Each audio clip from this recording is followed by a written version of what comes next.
پاک صلی اللہ تعالیٰ علیہ وسلم کو بے شمار اور لاتعداد عظمتوں، نعمتوں، سعادتوں اور بلندیوں سے سرفراز فرمایا ہے۔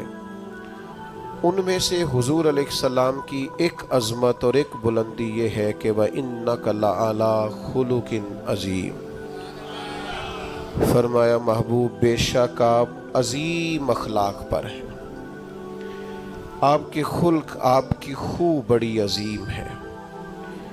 اخلاق کا مطلب انسان کے جمیع اخلاقیات، اس کے رویے، اس کا لہجہ، اس کے معاملات، یہ سارے اخلاقیات میں شامل ہیں۔ دیانتداری بھی اخلاقیات ہے، سچ بولنا بھی اخلاق ہے، کنجوسی اور بخیلی سے بچنا بھی اخلاق ہے۔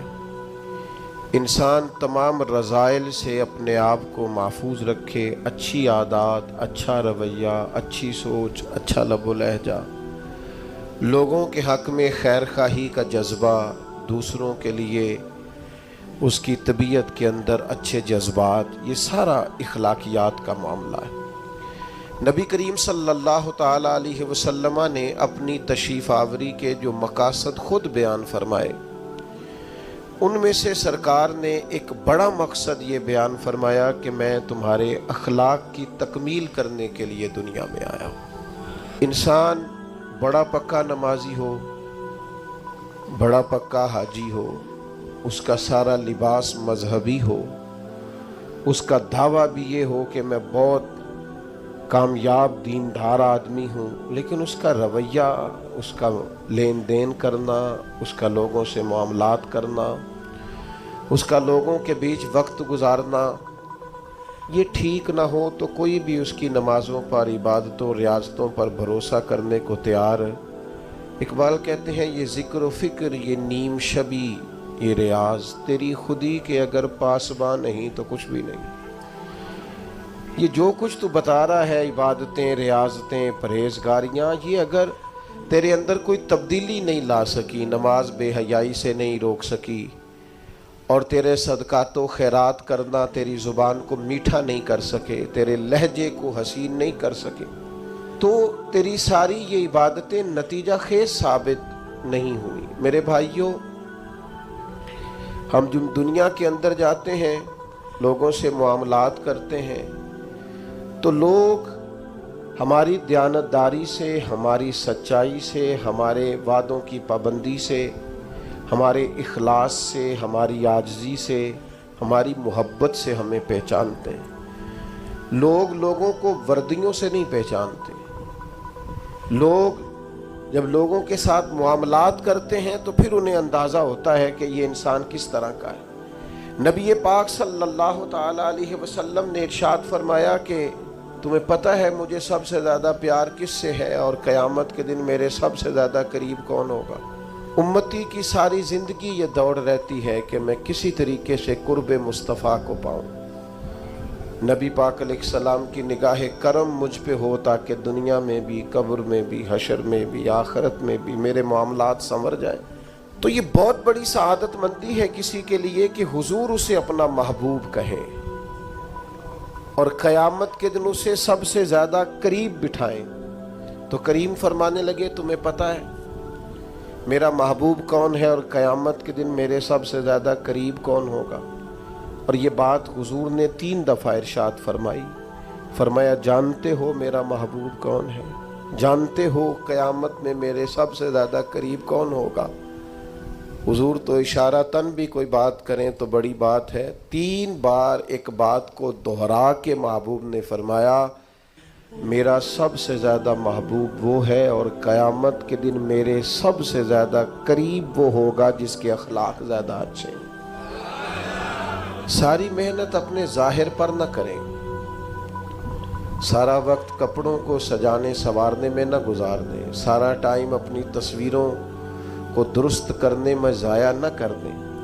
اپنے رویوں کو، اخلاقیات کو، اپنے معاملات کو، اپنے اٹھنے بیٹھنے کو، اپنی روزمرہ کی زندگی کو اچھے طریقے سے آراستہ کریں، مزین کریں۔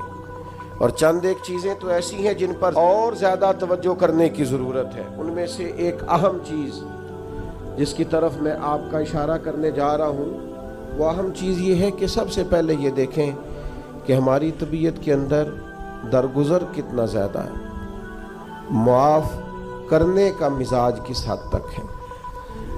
میں اکثر یہ دیکھتا ہوں کہ ہم چاہتے ہیں کہ لوگ صرف میرے معیار کے مطابق چلیں، میری طبیعت کے مطابق ڈھلیں، تو پھر تو میں ان کے ساتھ وقت گزارنے کو تیار ہوں، لیکن اگر ہمیں کبھی سامنے والے کی طرف سے مخالف رائے کا سامنا کرنا پڑتا ہے اور کبھی وہ کچھ اپنی بھی رائے رکھتا ہے اور کچھ اپنی بھی مجبوریوں کا اظہار کرتا ہے تو ہم درگزر کرنے کو تیار نہیں ہوتے۔ یاد رکھیے گا، اللہ تعالیٰ نے نا انسان کو خوبیوں اور خامیوں کا مجموعہ بنایا۔ انسان کے اندر بحیثیت انسان خامیاں بہرحال باقی رہتی ہیں، تو چونکہ اس میں خامیاں باقی رہتی ہیں تو ہمیں اس کی خامیوں، غلطیوں اور بشری کمزوریوں سمیت اس سے پیار کرنا پڑے گا۔ اگر ہم یہ کہیں کہ وہ کوئی غلطی ہی نہ کرے، اس کے اندر کوئی کمزوری ہی نہ رہے، کوئی اس کے اندر بشری تقاضا باقی نہ رہے، تو پہلی بات یہ ہے کہ ہمارا یہ مطالبہ ہی سرے سے غلط ہے۔ اس لیے کہ اللہ تعالیٰ نے بالکل معصوم تو فرشتوں کو بنایا ہے، فرشتے معصوم ہیں، پر اشرف المخلوقات اللہ نے حضرت انسان کو بنایا ہے۔ اس کے ساتھ اللہ نے یہ آزمائش رکھی ہے، تو انسانوں کے اندر کمزوریاں رہیں گی۔ نبی پاک صلی اللہ تعالیٰ علیہ وسلم نے ارشاد فرمایا، جس آدمی کو غصہ آیا اور وہ اپنا غصہ نکالنے پر قادر بھی تھا لیکن اس نے اللہ کی رضا کے لیے اپنے غصے کو کنٹرول کر لیا، فرمایا اللہ اس کے دل کو امن سے بھی بھر دے گا اور ایمان سے بھی بھر دے گا۔ نہیں، غصے کو کنٹرول کرنا ایمان کی مضبوطی کا باعث بنتا ہے۔ ہوں گے کچھ لوگ بیچارے جو کمزور ہوں گے، کچھ نہیں کہہ سکتے، آپ کا غصہ سہتے ہوں گے، یا کچھ ایسے لوگ ہوں گے جو آپ سے محبت بے پناہ کرتے ہوں گے، اس لیے آپ کا غصہ برداشت کرتے ہوں گے۔ لیکن حضور نے جو ہمیں اخلاقی رویے سکھائے ہیں ان میں تو محبوب نے فرمایا وہ پہلوان ہے جو اپنے آپ پر کنٹرول کرے، اپنے آپ کو قابو میں رکھے، اپنے غصے کو، غیظ و غضب کو وہ ذرا سنبھال کر رکھے۔ ہم اپنے آپ پر کنٹرول نہیں رکھتے، بہت ساری باتیں ہیں جو ہم کر لیتے ہیں، لیکن چونکہ مومن ہے، حضور علیہ السلام کے غلام ہے، مجھے اچھی طرح پتہ ہے کہ سینکڑوں ہزاروں لوگ ایسے ہیں جن کو بعد میں پچھتاوا ہوتا ہے کہ مجھے یہ بات نہیں کرنی چاہیے تھی، مجھے اس طرح کا رویہ نہیں رکھنا چاہیے۔ کچھ بولیاں بول لیتے ہیں لیکن چونکہ اندر ایک مومن بستا ہے، حضور کا غلام بستا ہے، تو پھر دل پچھتاتا ہے، سینے میں بات کٹکتی ہے۔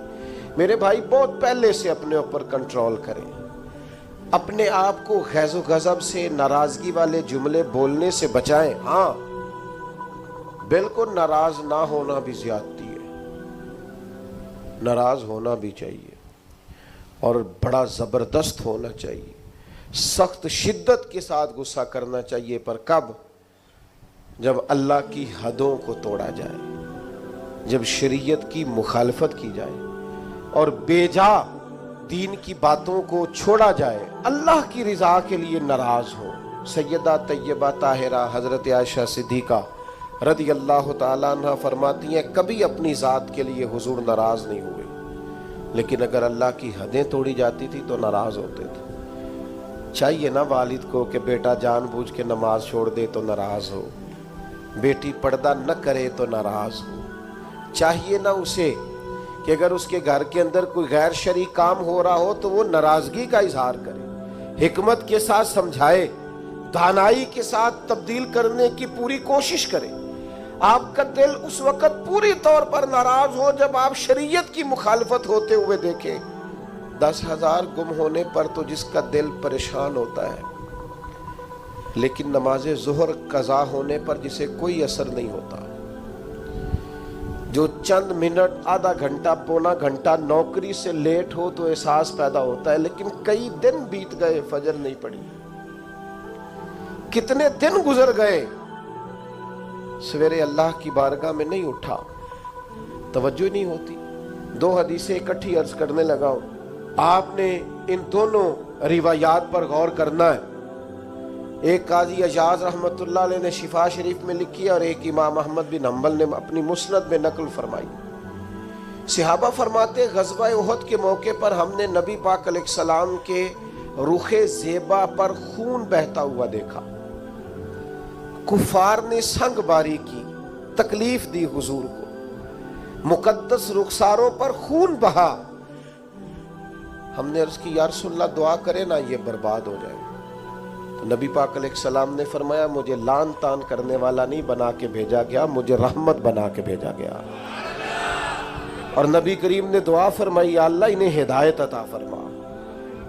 اس موقع پر جب حضور کو ذاتی طور پر تکلیف دی گئی ہے، مقدس چہرہ نور پر خون بہ رہا ہے اور صحابہ کے کلیجے پھٹ رہے ہیں، اور احد کے میدان میں حضور کا وہ رنگین چہرہ خون سے بھرا ہوا دیکھ کر طبیعتیں مچل رہی، تڑپ کے عرض کی حضور کریں دعا یہ تباہ ہو جائے۔ فرمایا نہ بھائی، کوئی لان تان کرنے والا نہیں، مجھے تو رحمت بنا کے بھیجا گیا۔ لیکن میرے عزیزو، غزوہ خندق کے موقع پر جب دشمنوں سے دفاع کرتے وقت نماز عصر مسلمانوں کی قضا ہوئی تو حضور نے ہاتھ اٹھا کے عرض کیا، کہا اے اللہ ان کے پیٹ آگ سے بھر دے جنہوں نے ہماری نماز عصر لیٹ کی، ہماری نماز لیٹ کر دی، صلاۃ وسطیٰ لیٹ کر دی۔ ہمیں تیرے حضور جھکنا تھا، ہمیں وہ نماز پڑھنی تھی جو بڑی قیمتی ہے، نماز عصر انہوں نے ہماری نماز لیٹ کر دی، ان کے پیٹ آگ سے بھر دے۔ حضور کا سارا چہرہ لہو سے بھرا ہے، پر ذات کے لیے دعا نہیں کی کہ یہ تباہ ہو جائیں، پر ایک نماز لیٹ ہو گئی۔ صحابہ کی عصر قضا ہوئی تو کریم نے ہاتھ اٹھا کے کہا یا اللہ بھر ان کے پیٹ آگ سے۔ او سنگیو، آؤ یارو اپنا اخلاق تو دیکھیں، میری بھی فجر قضا ہے، میرے پتر کی بھی قضا ہے، میری جوان بیٹی بھی جم کے سو رہی، کبھی ماتھے پر شکن تک نہیں آئی، لیکن میری روٹی لیٹ ہو جاتی ہے تو میں سارا گھر سر پہ اٹھا لیتا ہوں، زمین آسمان ایک کر دیتا ہوں۔ میرے بچے، آپ کے بچے ہماری نگاہوں کے سامنے وہ پوری طرح بری سوسائٹی کا شکار ہو جائیں اور وہ جانے کس کس گناہ میں لگ جائیں، معاذ اللہ شکن تک نہیں آتی، لیکن میرے کپڑے وقت پر استری نہیں ہوئے، مجھے ٹائم پر فلاں چیز نہیں دی گئی، آسمان سر پہ اٹھا لیا جاتا ہے۔ حضور نے تو ہمیں یہ اخلاق سکھایا ہے کہ لہو سے تیرا وجود بھی ذات کے لیے بھر دیا جائے، تو زبان سے لان تان نہ کرنا، یہ تیرے نبی کا طریقہ ہے۔ ہاں، اس شخص سے بچنا جو تیری نمازوں کو قضا کرنے کا ذریعہ بنے۔ ایسے لوگوں کے بارے میں تیرا رویہ سخت ہونا چاہیے، جہاں تیری عبادات، تیری اللہ کی بندگی داؤ پہ لگتی تجھے نظر آئے۔ خدا را دین کا مزاج تو سمجھے، ہم کس طرف چلیں۔ اور پھر یہاں میں بڑی ذمہ داری سے یہ بات بھی عرض کر دوں، حضور راضی نہیں ہے اس بندے سے جو میلاد کی جھنڈیاں لگائے اور نماز چھوڑ دے، جو جلسہ وقت پہ کرائے، محفل کے لیے صبح شام ایک کر دے اور نماز کے معاملے میں سستی کرے۔ ایسے ہی جان بوجھ کر اگر بلی کو دیکھ کر کبوتر آنکھیں بند کرے گا تو اس کا معنی کیا ہے؟ آپ کے چھپ جانے سے اور ذرا کسی برکت والی چیز کے پیچھے چھپنے سے شریعت کا حکم بدل جائے گا؟ اصل چیز تبدیل کر دی جائے گی؟ حقیقتیں حقیقتیں رہتی ہیں، حقیقت چھپ نہیں سکتی بناوٹ کے اصولوں سے، اور خوشبو آ نہیں سکتی کبھی کاغذ کے پھولوں سے۔ شریعت کا حلال حلال رہے گا اور حرام حرام رہے گا۔ تھوڑا سا اپنی ذات کے لیے معافی دے کے تو دیکھیں، غلطی ہو گئی ہے بہو سے، اس کے ابا جی نے پنچایت میں آ کے پگڑی کھول کے تیرے پیروں کے سامنے رکھ تو دی تھی، اس کے بھائی نے ہاتھ بھی باندھے تھے کہ آئندہ نہیں کرے گی، چل کر دے معاف، کوئی بات نہیں، کوئی کفر نہیں ہو گیا۔ ہو گئی ہے نا غلطی تیرے ملازم سے، بیچارہ غریب ہے، وہ کہیں اور جا کے اس عمر میں بڑھاپے میں کہاں نوکریاں ڈھونڈتا پھرے، چل ہو گئی ہے غلطی، معاف کر دے، درگزر کر دے،